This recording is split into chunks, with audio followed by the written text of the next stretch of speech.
What's this? A letter for me. Welcome to another episode of Remember the Great Sports Through the Mail Thursdays. Today I'm going to share with you 3 recent returns that I got back in the mail and profile each of the individuals that signed autographs for me. And the first return is from Pennsylvania, and it is a return from former, I'm not even going to say former because this guy played for so many teams and coached for so many teams. We'll just go with what we got here: Cardinal, White Sox, Met, and Ranger. But he played for many more and coached for a couple others as well. Jimmie Schaffer, or Jimmie Schaffer, I think it's Schaffer, on 404. And these are all 3 from the 1960s set that came out, I want to say in the early 80s, maybe mid 80s. And this is also a Keebler card from the Texas Rangers all-time team, where he was featured as a coach. I happened to actually pick up the Keebler. I didn't get the entire set, but it's very similar to the Baltimore Orioles all-time set. But I got a couple sheets of Keebler cards, and this individual happened to be on one of those sheets. So let me tell you a little bit about Jimmie Schaffer and his career in baseball. Jimmie Schaffer grew up in Pennsylvania, and he signed with the St. Louis Cardinals after graduating from high school in 1954. In 1955, he played his full season with the Cardinals, where he was assigned to their Class D League, where he caught in 106 games for the Cardinals that year. From 1956 to 1961, he would progressively move up the ladder for the St. Louis Cardinals, and finally in 1961, at 25 years old, the catcher Schaffer made his Major League debut on May 20th against the Chicago Cubs. Schaffer would spend the 1961 season primarily as a backup, utility-type catcher, appearing in 68 games overall for the Cardinals that year and posting a .255 batting average. When 1962 rolled around, he was the backup catcher, and he appeared in 70 games for the Cardinals that season in the 62 season. After the 62 season completed, the Cardinals shipped him to the Chicago Cubs, the rival Chicago Cubs, along with Larry Jackson and Lindy McDaniel, for George Altman and pitcher Don Cardwell and Mo Thacker. Jimmie would be the backup catcher for the Cubs for a couple seasons, and in 1963 and 64, he would appear in 57 and 54 games respectively. And after the 64 season, the Cubs would let him go, and he would sign and move across town to play for the crosstown Chicago White Sox. His time in 1965, albeit brief, with the White Sox, as he appeared in 17 games for the White Sox, and then he was sent to the New York Mets on July 26 to complete an earlier trade. He would finish out the 65 season with the Mets, and then after the 65 season concluded and going into spring training in 1966, the Mets would trade him to the Philadelphia Phillies for Dick Stewart. He would spend the 1966 season only appearing in 8 games for the Phillies that year at the Major League level, while appearing in 111 games in their AAA affiliate in 1966. 1967 would be a repeat of 1966, where he would primarily spend the entire season appearing in 127 games in AAA for the Phillies and appearing in just 2 games in the majors. After the 67 season, he was selected by the Reds in the Rule 5 draft, and he appeared in just 4 games for the Reds in the majors in 1968, but appeared in 47 games for their AAA affiliate in 68. After the 68 season concluded, Jimmie signed as a free agent with the Los Angeles Dodgers and moved to the West Coast.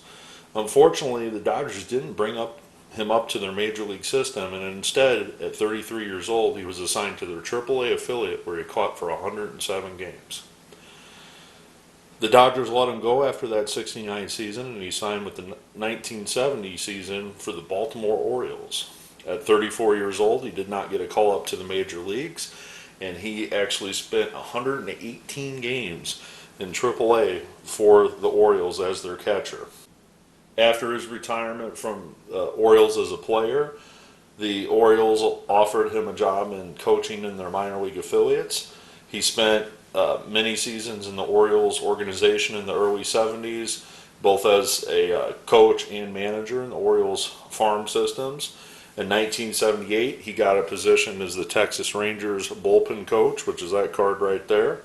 After the 78 season concluded, he took a similar role in 1980 to join the Kansas City Royals, and he would spend from 1980 to 1988 on the Royals coaching staff as the bullpen coach. This would include winning the World Series championship in 1985 as well as the American League championship in 1980. After retiring from professional baseball in 1989, he retired back to Pennsylvania near his hometown, and that's where he lives up to this day. So thank you, Mr. Schaffer. Glad to add your autograph to the collection, especially getting the extra special Keebler card there in my collection, and we'll move on to the next one. So this next one is postmarked from Idaho, and it is former Pittsburgh Pirate great pitcher Tommie Sisk on 1, 2, and 3. And this time I only had 3 cards to send to him, so that's all I had in my collection. And Tommie was nice enough to sign those and send them back to me. So let me tell you about Tommie Sisk and his career in baseball. Tommie Sisk was born in Oklahoma, however grew up in California, where he attended high school in California. He was a high school pitcher phenom, and he signed with the Pittsburgh Pirates at just 18 years old out of a high school in Long Beach, California. At 18, Sisk was assigned to the Class B affiliate of the Pirates, where he appeared in 15 games his first season in 1960. The following year, in 1961, he dazzled as he split time between their A and AAA affiliate, posting a 14-win and 6 record for the Pirates' minor league affiliates. The following year, in 1962, he would spend primarily the entire season in AAA, where he would start 25 games out of 28 for their AAA affiliate. Well, in 1962, at just the age of 20 years old, Tommie Sisk got his chance to pitch in the major leagues against the newly expanded New York Mets. Although he started the game on July 19th, he did not last more than 2 innings. He went 1 1/3 innings pitched that game, gave up 3 walks, 2 hits, and 3 runs surrendered before he was out of the game against the Mets. He improved during his first season, in which he was the 7th youngest player in the league, and posted a 4.08 ERA in 5 games of that season. In 1963, he primarily was used as a relief pitcher. He did start a few games, but this was perhaps his best season of his career. In 57 games, he posted a 2.92 ERA and 108 innings of work. He walked 45 batters and struck out 73 and posted a 1-3 record that year in 57 games. The 57 games were the fourth most pitched in the league in 1963. In his third year, however, in the big leagues, he really struggled. In 42 games, he posted an ERA over 6, allowing 91 hits and 61 innings of work. In 1965, he appeared in 38 games, posting a 7-3 record in 38 games pitched. The following year, in 1966, he would improve his record to 10 wins and 5 losses in 34 games pitched, starting 23 of those games. The following year, in 1967, he would be primarily moved back to being a starting pitcher, where he would pitch in 31 of 37 games of his career, but his record was an even 500 of 13-13 with a 3.34 ERA. In 1968, he would just appear in 33 games, only 11 as a starter, but again his record would be split at 5-5, but he did post a 3.28 ERA. Alright, sorry about that. I got some people doing some landscaping outside my window here, so I apologize about the background noise. But going into the 1969 season, he was traded right before the end of spring training to the San Diego Padres. Well, with the Padres in 1969, he actually had a horrendous year, one of the worst of his career. where his record slipped to just 2-13, 2 wins and 13 losses for that 1969 Padres club. After his one season with the Padres, they decided to trade him to the Chicago White Sox for another pitcher in March of 1970. He would only pitch a handful of games for the White Sox before they flipped him in a trade to the Cleveland Indians in 1970, where he would close out the season with the Indians, pitching in both their AAA affiliate primarily and not appearing in a game in the majors for the Indians. After the 1970 season, he was then traded to the Montreal Expos. He never made an appearance for the Expos in the major leagues after appearing in just 8 games in AAA in 1971 for the Expos in their affiliate. I'm not really sure what Tommie did after his post-playing career, but he retired after the 1971 season as a player, and he, in total, over a 9-year career, appeared in 316 games over his career, starting 99 of them, posting a 40-win and 49-loss record over those games. So I want to thank Mr. Sisk for signing my cards. He was actually part of some of those affiliates early on in his career, when not early on in his career, but he was part of the inaugural Padres, also part of the Expos when they were new. However, didn't get a chance to play for the Expos at the major league level. So we'll move on to the final return. And this final return is actually from Florida, and it is a return from former left-handed pitcher Darold Knowles on a couple of his multiplayer cards. This card here features him with Buster Narum or Les Narum. Unfortunately, Mr. Narum has passed away many, many years ago. This other card features him with a couple other players. On it, Richie Scheinblum has passed away, but Don Bushhorn is still around, so hopefully I'll be able to get Don to get that signed next. That, of course, means that I included my all-time Orioles card as well. And I also had a Washington Senators card that I also included in the package that Mr. Knowles signed, all 4 for me. So let me tell you about Darold Knowles and his illustrious career in Major League Baseball.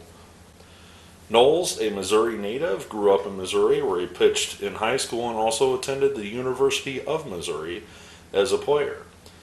He then was signed by the Baltimore Orioles out of the University of Missouri. He spent 4 seasons in their minor league farm system, posting a 45-28 record with a 2.83 earned run average, mostly as a starter. Knowles made his major league debut with the Orioles on April 18, 1965. He pitched 1 2/3 innings out of the bullpen and gave up 5 earned runs before returning to a demotion to AAA Rochester. Before the end of the season, Knowles received a September call-up back to the Orioles, where he went 0-1 with a 6.92 ERA in his return.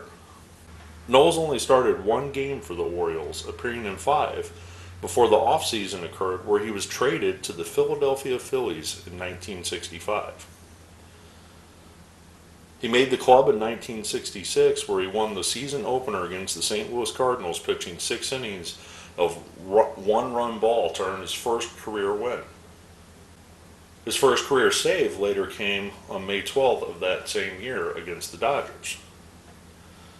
For the 1966 season, Knowles earned 13 saves.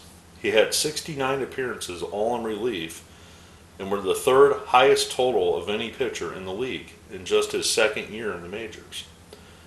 At the end of his only season in Philadelphia, he was then traded to the Washington Senators.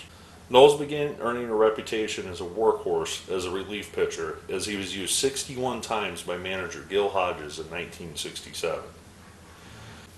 He appeared in 32 games in 1968, but his season was cut short because Darold left the Senators to go serve in his country, serving in the United States Air Force to finish out the season. He did return to the Senators in May of 1969 after his military commitment, where he posted a 4-1 record with 4 saves with a sparkling 2.01 ERA in his first All-Star nod of his career. In 1970, there were big expectations for Knowles with the Senators, but his record really dropped to 2-14. Despite his record of 2 wins and 14 losses, he would also have a career high in saves, appearances, and innings pitched. Going into the 1971 season with the Senators, he began the season in their bullpen, but on May 8th, 1971, the first place Oakland A's made a big trade that acquired Knowles and Mike Epstein for Frank Fernandez, Paul Lindblad, and Don Mincher. This would be a turning point in Knowles' career, as he only allowed 4 of 35 inherited runs to score the rest of the season, and he helped solidify a bullpen featuring the great Rollie Fingers and Bob Locker. The A's went on to win the American League West by 16 games over the Orioles that year, but were swept by the Orioles, his former team, in the 71 Championship Series. The next year in 1972, Knowles would have a spectacular season with Oakland A's. He will go 5 wins and 1 loss with a 1.37 ERA and 11 saves, but unfortunately he was lost to the postseason because he had a broken thumb. Knowles would return to the world championing Oakland A's in 73. He actually made 5 starts for them that season in 1973, and actually had a complete game shutout on August 14th. The A's repeated as American League champions and faced the New York Mets in the 73 series. Knowles appeared in all 7 games of the World Series in 1973, and he became the first pitcher in history to ever appear in every single game of the World Series. This would later be matched by pitcher Brandon Morrow in 2017. In 1974, he would return to the A's in their pitching staff, and they would again return to the World Series. However, Knowles did not make any appearances in the 74 series, which is kind of ironic. He was in every game of the 73 series, but none of the 74 series.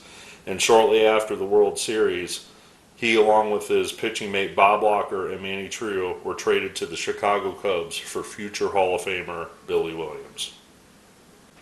Knowles inherited the closer role in Chicago, saving 15 in 1975 and 9 in 1976 for the Chicago Cubs. Shortly before spring training in 1977, Knowles was dealt again to the Rangers for a player to be named later, which became Gene Clines. With the Rangers, he went 5-2 with a 3.22 ERA and 4 saves to help the Rangers to a second-place finish that year.